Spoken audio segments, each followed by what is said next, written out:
Good morning guys, welcome to my new blog. आज है Sunday. मेरे लिए तो ये फंडे ही है क्योंकि मेरे को सिर्फ वीक में एक ही दिन मिलता है जो मैं थोड़ा सा सुकून से कहीं आ जा सकती हूँ। देन दीदी प्लान करती है चलो चलते हैं संगम घूम के आते हैं। अचानक ही हमारा ये प्लान बनता है और उसके बाद फिर हम निकल जाते हैं संगम के लिए। मॉर्निंग में ही निकलते हैं तो बिना कुछ खाए पिए ही जाते हैं। हालांकि नहाने से पहले लोग कहते हैं कि अगर संगम जा रहे हो तो खाली पेट जाके नहाओ तो उसका ज़्यादा अच्छा असर पड़ता है। तो हम संगम आते हैं। यहाँ पे ट्रैफिक काफ़ी ज़्यादा रहती है, बट सिर्फ ट्रैफिक रास्ते में ही है। संगम में आप जैसे जैसे आएंगे ना आपको भीड़ नहीं मिलेगी। हालांकि ये भीड़ अभी नहीं है, बट जिस दिन नहान होता है उस दिन भीड़ रहेगी। और अभी तो आपको आपकी जो बाइक होती है, कार होती है, वो सब घाट तक जाने दे रहे हैं। बट जिस दिन नहान होगा उस दिन घाट नहीं जाने देंगे, रोक दिया जाएगा दूर में ही। उसके बाद आपको पैदल जाना पड़ेगा।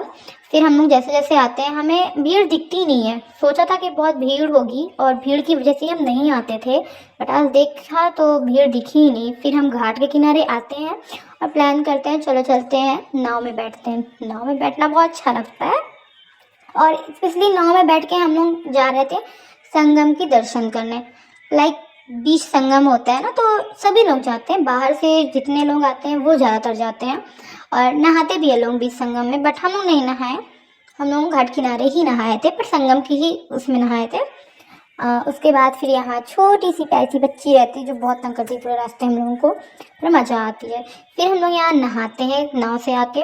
फिर नहाते नहाते ही मेरी फैमिली मिल जाती है, लाइक मेरी बुआ चाची लोग, और वो देखते ही मुझे बुलाते हैं कि आओ मेरा भी बना लो। मैंने कहा ठीक है, ब्लॉग में आपको भी ले लेते हैं।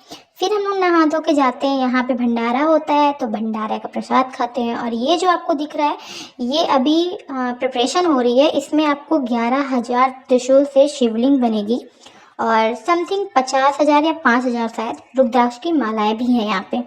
फिर हमें भूख लगती है तो हम पूरे संगम में कहीं कुछ नहीं खाते हैं और हम पूरा पीपा पुल क्रॉस करके जाते हैं फुल्की खाने। मतलब सीरियसली आप समझ रहे हो कि हमें पूरे संगम में कुछ भी ऐसा अच्छा नहीं दिखा। हम पीपा पुल क्रॉस करके सिर्फ और सिर्फ फुल्की खाने आए।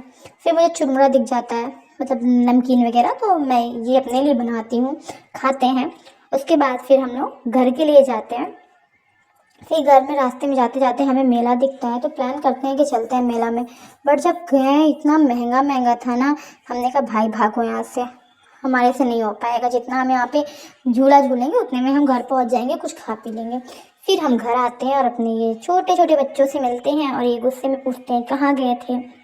फिर उनको समझाते हैं। फिर हम वोटर आई डी कार्ड का फॉर्म फिल करते हैं, खाना खाते हैं रात का और अपने पिट्टू को देते हैं। और यहीं पे मैं अपना ब्लॉग ख़त्म कर रही हूँ। मेरा ब्लॉग कैसा लगा लाइक शेयर कमेंट सब्सक्राइब जरूर कीजिएगा। Bye bye, good night.